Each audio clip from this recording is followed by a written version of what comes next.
Did it start? It's trying to start. There we go. All right. So today like I said, we're gonna go over chapter 1 and chapter 2. We got the frowny face again. Oh, hang on now.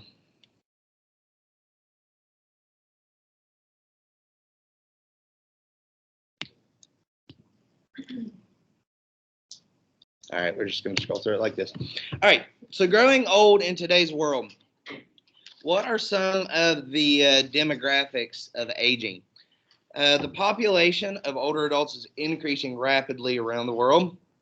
Some of the biggest reasons for this are reductions in infant mortality, how much further we've come with healthcare, medicines, different treatments. I mean, that's going to all result in people living a lot longer. So we're coming into a problem that's actually a new world problem of people living way longer and us trying to figure out how we're supposed to take care of these people and give them the best quality of life.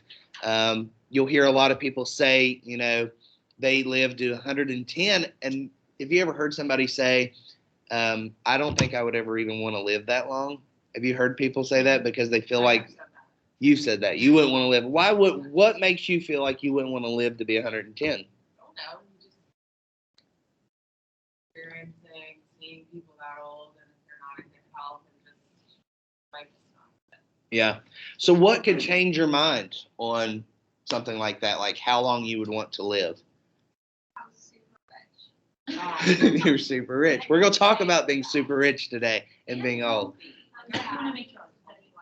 Happy, right. If I was Betty White, happy. Did you guys see that she had a stroke 6 days before she died? That's how she died. She had a stroke 6 days before, and then she died in her sleep. That was really sad to read that last night. All right, so some definitions of old age and the experience of aging have changed very rapidly. Again, this is a newer problem. Even like back when our grandparents, great-grandparents were roaming around and stuff, you hear their age limits, like they had brothers and sisters and people that died in their 40s and nobody, like they lived a long life, by their standards. But we've come such a long way recently. Life expectancy in early civilizations, 30 years was pretty much it, mainly due to a very high infant mortality rate. A lot of babies died way back.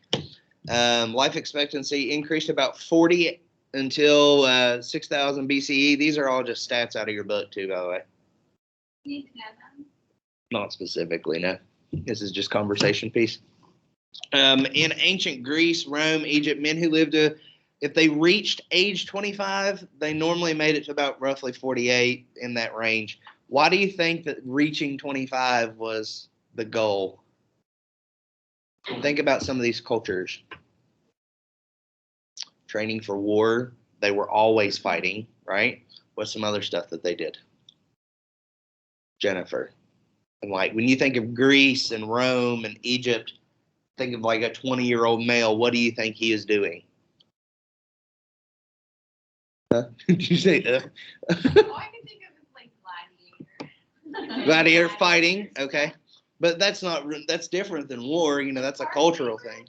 Hard labor, absolutely. Think about like maybe even work accidents and things. Like, let's throw Egypt in there. People building the pyramids. Have you ever heard of like all the people that died building those and how it's like inscripted on stuff? If you haven't, it's pretty cool. Look it up. In the Middle Ages, life expectancy was roughly 33 to 35 years of age.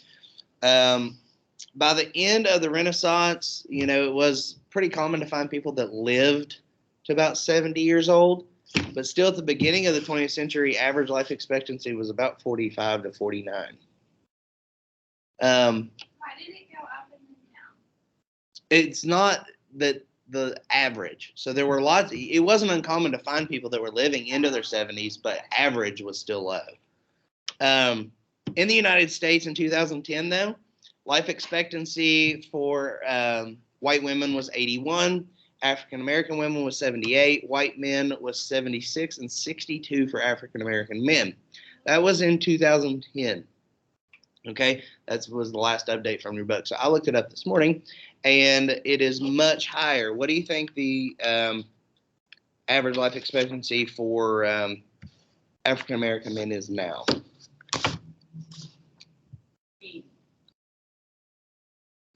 Well, 78, in that range. It went way up. Why? Why do you think in literally 10 years it's gone up so high?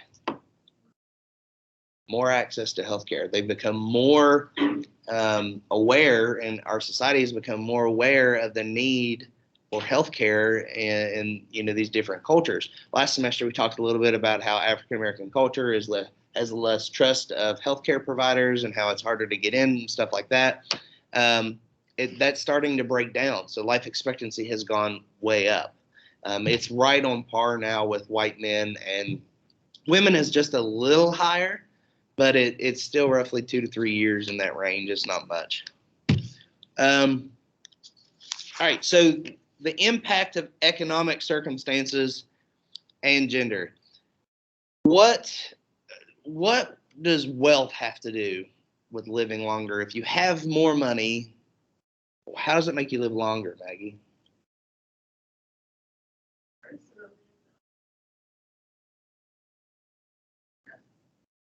Okay.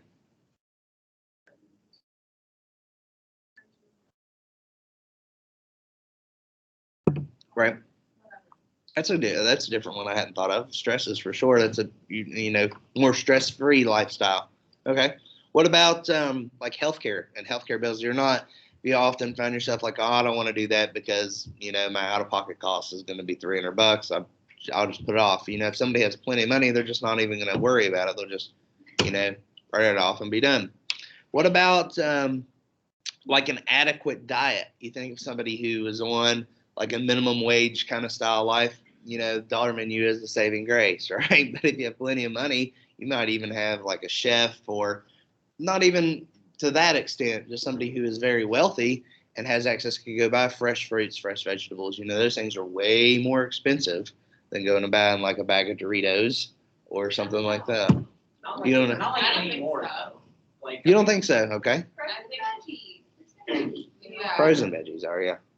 But I still think there's like, you can go to the grocery store and there's always some type of deal with the vegetables. Mm-hmm. Yeah, and with meat prices going up, vegetables are seemingly a cheaper option. But think about like the banquet meals you can get at Walmart or Kroger, and they're $1. Like, try to make a fresh piece of meat with vegetables. You're not going to do that for under $1, right? And there's tons of preservatives, and who knows what's ground up in that little Salisbury steak patty, A lot of salt. But an avocado and a piece of toast is also really cheap. So you can find an avocado that's not rotten or really, really hard. Interesting. All right. So anyway, ripened for one day. That's right. I think you set avocados on your refrigerator, and by the time you're done putting your groceries up, they're rotten. Yeah, but then they stay hard way too long. There's no middle ground. And then put them in. I need you guys to write up an avocado schedule for me, and I'll try it. Thank you. All right. So women were labeled old at a younger age, but have always lived longer. Why do you think so? The roles that they take. What do you mean? Mm-hmm. Well, what do you mean by age faster? Because they live longer statistically.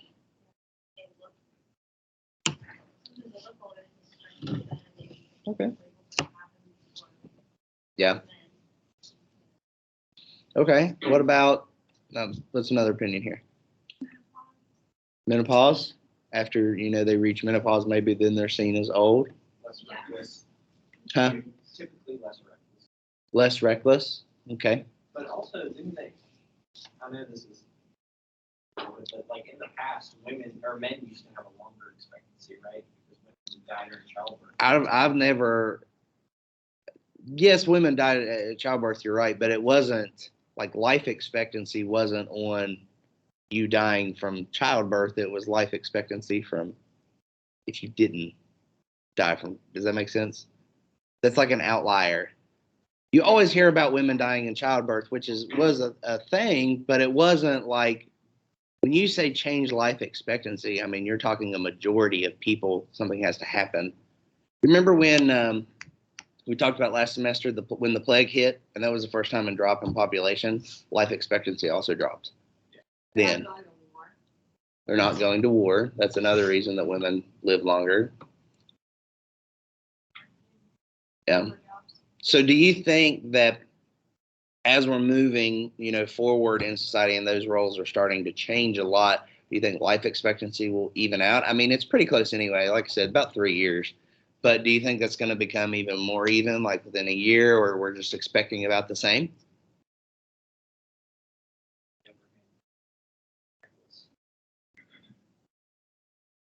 How is the genders changing? How will that work? We're just going to have to see, Jennifer. I tell you what, in 2084, we'll do a study, okay? I'll email you. I will definitely do that by then. 2084? Yes, please. Oh, yeah, you probably will. Oh. It's sad to think about. Let me check this. You just depressed everyone. I'm sorry. I apologize. You will be 107? What? How it works? You said 84 plus 3. Okay, I'll do these. Oh my God. You said 84 plus 3? Why? It's even more than like 97. Okay. Oh, it'd be 91. Okay. All right, let's keep going. I can still be alive. All right. You could still be alive. You could be, rest in peace, Betty White, and, Scary. not pass away from a stroke. I just feel like I have so much stress now that like my life expectancy, I've lost at least 5 years. Just the stress. I've always felt that way too, but who knows? We're going to talk about a lot of those theories today, and I promise by the end of it, you're just going to be like brain mush, because I was too when I read it yesterday. Oh my God. Okay. Thanks for brightening up the mood. All right. So attitudes. What is an attitude that we have toward aging? You have ambiguity, which is kind of like the molding. Do we see older people as wise and revered, or do you see them as foolish and burdensome? I mean, personally, it's okay to have either way feeling. Everybody's going to have, and it might vary person to person. Like, not like you as an individual, but each person that you see, you might see some as foolish and burdensome, and you might see some as wise and revered. What makes that difference? I think with the foolishness, I think a lot of older people are more stubborn and not wanting to change their ways, like in their health. Mhm. It's new nutrition and science and nutrition is always changing. Mhm. They don't want to change that. That'd be the reason why they're Right. Yeah. I feel like I drink from that when I was little. Congratulations. You always hear that. I would drink from the hedge. So, generally speaking, do you personally see older people as wise and revered, or do you see them as foolish and burdensome? Both. Okay. Tip it one way or another. Seriously, think about it in your head. Do you really think, like, what is your personal opinion about older people? Do you find them wise and revered, or do you find them foolish and burdensome?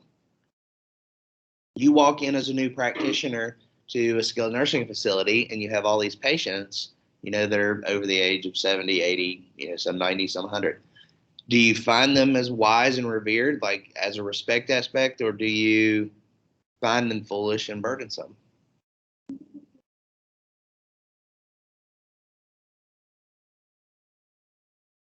Okay.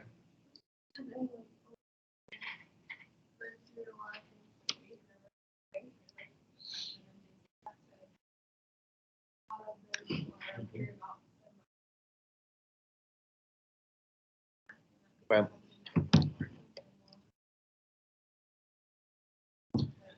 but what you just said, does that make them foolish, or does it make them experienced? Does it make them where they've gone through something that you haven't, so they know a skill that you don't? I think one of the things that's easy to make an older person seem foolish is if you try to teach them a new piece of technology. Immediately, they might not know how to, work an iPhone, but they might know how to, take care of their entire family during a depression, make sure every mouth is fed and their house is warm, and how to live off the land. Could I do that? I don't know, maybe. It would take me a while to figure out everything to make it do that. But to them, they know that. That's a skill that they have. So that was what I was kind of pointing out, is our attitude really should go in as it's not wise or revered or foolish and burdensome. It's we're different. They live during a totally different time than what we are. And when you go in and you work with someone who is older, and I've given older people like Alexa devices and stuff so they can turn their lights on or ask it what the weather is or set reminders for medicines and all this other stuff. Something that might seem so easy to us, and it's like just second nature to just do it. It might be mind blowing to them to just say out, Alexa, turn on the light, or Alexa, set a reminder.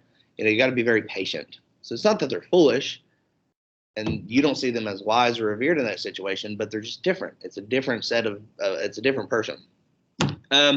Cohort effects. So like kind of what Maggie was talking about, historical events, the Great Depression, things like that. That generation is very frugal. They'll have thousands of dollars in the bank, but yet they feel like they have nothing. If they don't have so much money in the bank, they feel like they're completely poor.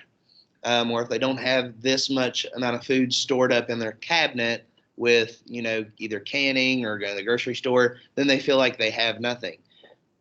And that's just something to, keep in mind when you're engaging with these people. They might say, oh, I have no money, but they have 30 grand sitting in the bank in their savings account. But that's their money they don't touch. It's not theirs. You just have to learn to respect stuff like that. Even families, like, it's easy to get frustrated with like your grandparents or your parents or whoever, and like, something in your head is just so basic because it's just normal to us, but for somebody that's grew up in a different time, it might be something totally foreign. So just keep an open mind. A couple things that we need to do is differentiate when we're talking about different age groups here. From old and what aging is. Old age is defined in the context of life expectancy. So today we're going to see young old as 55 to 75. You are going to know these.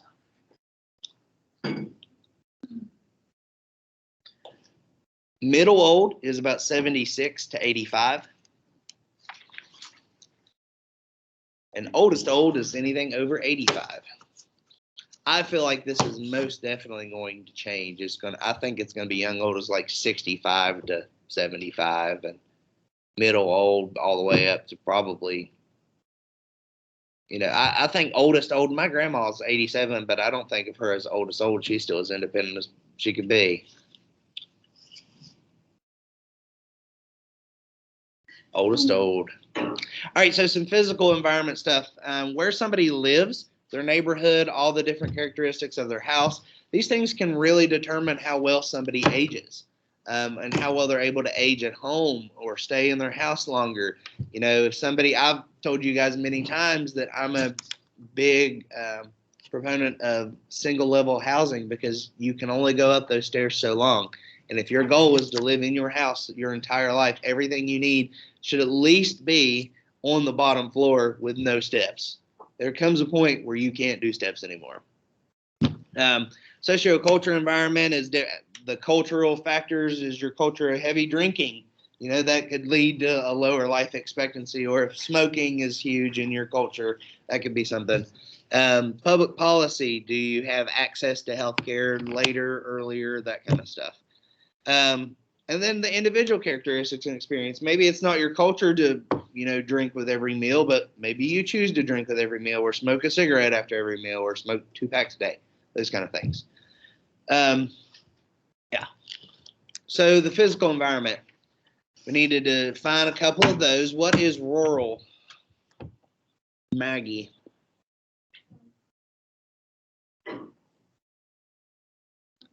Where you're from, Red House. Yeah. So some of the big perks, or one of the perks of rural areas is you find a strong social support a lot of the time. Even where I'm at, I would call it rural. And I struggle with that word, so don't make fun of me. But like I can reach out to any of my neighbors and ask them for something, and it's a good social support. However, there's might be a little bit difficult access to services. It might take you 30 minutes to get to the doctor instead of it being right down the road. Those kind of things. You might not have, I guess, in your very rural areas, access to telehealth services and stuff like that if you need them. Might not have any cell phone service. Urban. What is an urban area, Cassidy? Right. Right. So, these people in urban areas tend to have a lower socioeconomic status, but they are normally closer to the resources and transportation, like the what's the Canal City Transport Services, and they might be right down the road from a Kroger, but they might be in a little bit socioeconomic or a lower socioeconomic status. What's a suburban area?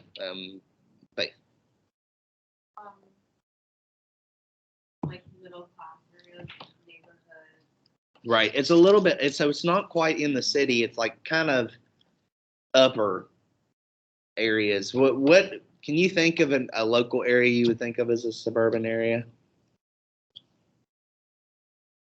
I'm trying to think of one off my head. This would be a suburban area right next to the South campus. Hills, South Hills. That's a good one. South Hills would be like a suburban area. Valley. Right. So what do you normally not see running through South Hills? The bus. Nobody rides the bus in South Hills. They all have their nice cars driving. They probably have their own houses. You don't see a lot of massive apartment complexes in South Hills. So they have a little bit low. They are a higher socioeconomic status, but they don't have as much access to transportation. Transportation is mostly rooted in urban areas because it should just be free. Well, you should just write a grant for it. All right. You can do that on top of everything else this semester. But. It's funny too, in European countries too, the rich people live in center city, a lot of eastern Yeah, and then it's outskirted. outskirts. Yeah, I don't feel like you see that at all in the United States. Cities were set up. Right? Because I mean, if you were somebody who was very wealthy, normally you're also very busy with being very wealthy. You have a lot of business, something. And who wants to be in the middle of like Times Square trying to get where you're going when you could be on the outskirt and get places way faster? It's just a thought. All right, so your place of residence, aging in place. That is exactly what it sounds like. You're living at home, staying where you are. You just live there and age there gracefully throughout your whole life. Migration. There's two different types. There is snowbirding. You want to know what that is? That's where you keep another place for the winter. I think half of older people in West Virginia do this. They fly south for the winter, go to Florida. Everyone in Florida used to live in West Virginia. I swear it. It's everyone's goal, I guess, in West Virginia is to get old and then move to Florida. Do they drive there? Lord, no. I don't. I'm moving to Florida one day. I'm getting out of this. Heck yeah. I don't like living in a place. I love West Virginia, but I also don't like living in a place where the cold air like hurts your face. Really? I don't want to go north. Like today. Huh? Like they have like maybe 10 cold days a year, but it's so humid there. You're constantly just like wet. Well, that's true, but I would be like a snowbird. Like I would keep my house here and just go to Florida in the wintertime Oh. and come back. I would live in Orlando, go to Disney, retire, be done. Right. And then you have reverse migration. This is where someone moves closer to their family as they get older. Wants to be closer to their grandkids, wants to be closer to their kids. What was the first one? Migration, the first migration was snowbirding.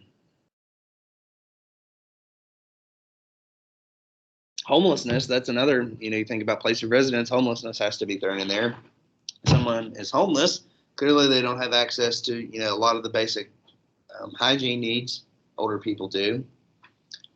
And then lastly is institutionalization. This is what you think of like a nursing home or a skilled nursing facility, those kind of places, ALF. Some other things that will affect, environment. Is there transportation? Is it a safe neighborhood? Those kind of things. All right, so socioculture, environment, public policy. This is one of the biggest reasons that we're involved in legislation with occupational therapy, because we are involved in older people's lives. We care more about what matters to them than most other healthcare professions do. We'll be involved in things with financial supports here. Does the government have any kind of support for Medicare payments? You'll hear whenever there's a fight or an attack on a Medicare reimbursement for therapy, if you stay involved in AOTA, your email will get blown up one after another, after another, after another, and then send a letter to your senator, send a letter to your House rep, tell them to vote no, blah, blah, blah. This is going to cut this, this. It's extremely important that you stay involved in these kind of things, because they're always looking to cut budgets. And one of the biggest places that they always try to cut budget is in healthcare, because healthcare is the biggest budget the United States has. So whenever they're trying to make budget cuts, we have to fight them on that, because they come after us. They come after a lot of professions, but they come after us too, a lot. Their access to care, expectations of family versus expectations of government. So what we might think is adequate care for our family member, and we say, oh, they really need this MRI scan.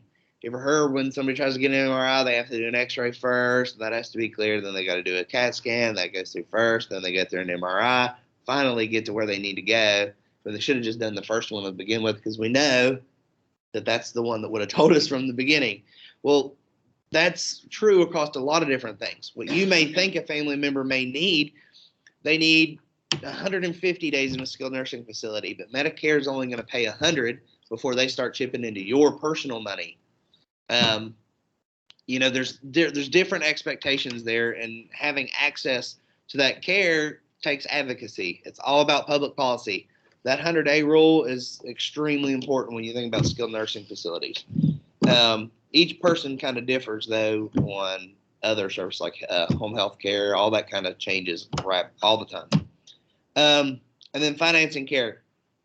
Is there adequate funding? Is universal health care, is that going to become a thing one day? Who knows?